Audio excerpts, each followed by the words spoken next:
Digital യുഗത്തിൽ കുട്ടികളെ അക്ഷരങ്ങളുടെ ലോകത്തേക്ക് തിരികെ കൊണ്ടുവരാനും വായനയിലൂടെ അവരുടെ ഭാവനയും സർഗാത്മകതയും തൊട്ടുനിർത്താനും ലക്ഷ്യമിട്ടാണ് കൊടുമുടി LP സ്കൂളിൽ പുസ്തകപുരയിലെ വിസ്മയങ്ങൾ എന്ന പേരിൽ വായനാ വർഷ പദ്ധതിക്ക് തുടക്കം കുറിച്ചത്. കുട്ടികളിലെ വായനാ സംബന്ധിയായ പ്രവർത്തനങ്ങൾക്ക് ഊർജ്ജം പകരുന്നതാണ് പദ്ധതി. സാഹിത്യകാരനും ചലച്ചിത്ര സംവിധായകനുമായ നാസർ ഇരുമ്പിളിയം വായനാ വർഷ പദ്ധതികളുടെ ഔദ്യോഗിക പ്രഖ്യാപനം നിർവഹിച്ചു. വായന കേവലം വിനോദമല്ലെന്നും അത് മനുഷ്യനെ കൂടുതൽ സംസ്കാര സമ്പന്നനാക്കുന്ന പ്രക്രിയയാണെന്നും അദ്ദേഹം കുട്ടികളെ ഓർമ്മിപ്പിച്ചു. തുടർന്ന് പരിസ്ഥിതി പ്രവർത്തകൻ ലത്തീഫ് കുറ്റിപ്പുറം കുട്ടികളുമായി സംവദിച്ചു. ശേഷം വിത്ത് സാംസ്കാരിക കൂട്ടായ്മയുടെ സജീവ പ്രവർത്തകനും ഗായകനുമായ OK രാജേന്ദ്രൻ സ്കൂൾ ലൈബ്രറിയിലേക്ക് പുസ്തകങ്ങൾ കൈമാറി. സ്കൂൾ പ്രധാനാധ്യാപിക യാസ്മിൻ ടീച്ചർ അധ്യക്ഷത വഹിച്ചു. SRG കൺവീനർ സുൽഫി മാസ്റ്റർ, അധ്യാപിക അജിത, അധ്യാപകർ, PTA ഭാരവാഹികൾ, വിദ്യാർത്ഥികൾ തുടങ്ങിയവർ പങ്കെടുത്തു.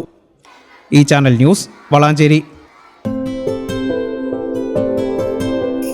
15 വർഷങ്ങളായി ഈ തിളക്കം നമ്മെ ഭ്രമിപ്പിക്കുന്നു. 15 വർഷങ്ങളായി ഈ വ്യത്യസ്തത നമുക്ക് ആത്മവിശ്വാസം നൽകുന്നു. 15 വർഷങ്ങളായി നമ്മുടെ ആഘോഷങ്ങളിൽ ഈ പാരമ്പര്യവും പങ്കാളികളാണ്. ഒരു ദേശത്തിന്റെ ആഭരണ സംസ്കാരം രൂപപ്പെടുത്തിയവർ. ഞങ്ങളെപ്പറ്റി നിങ്ങൾക്കല്ലേ കൂടുതൽ അറിയുന്നത്?